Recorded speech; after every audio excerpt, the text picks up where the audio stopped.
আজকে আমি আপনাদের সাথে এমন একটা বাজারের কথা বলবো যেখানে পদ্মার টাটকা মাছ পাওয়া যায়। আর এই মাছগুলো দেখার জন্য আমাদেরকে একদম ফজরের পরপরই বের হয়ে যেতে হবে, কারণ এরপর কিন্তু বিক্রি হয়ে গেলে আমরা এই স্বাদের মাছ আর দেখতে পারবো না। সো ফজরের নামাজ শেষ করার পরপরই সাইকেল নিয়ে বের হয়ে যাই।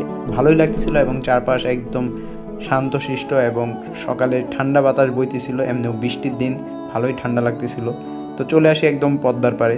আর এটা হচ্ছে একটা সিএমবি ঘাট, ফরিদপুর সিএমবি ঘাট। সো এখানে বিভিন্ন জায়গা থেকে বিভিন্ন ধরনের সার, তারপর গম, বালু, এই ধরনের যে জাহাজগুলো আছে এগুলো আসে। তো ভালোই লাগতেছে পদ্মার দৃশ্য দেখতে, এবং পদ্মা কিন্তু এখন প্রচুর স্রোত, যেহেতু বর্ষাকাল চলতেছে আর যে কোনো সময় বৃষ্টি আসতে পারে, এই জন্য আমরা একটু তাড়াহুড়া করতেছিলাম, বাট দৃশ্যটা অস্থির লাগতেছিল এবং মনটা একদম শান্ত করে দিতেছিল।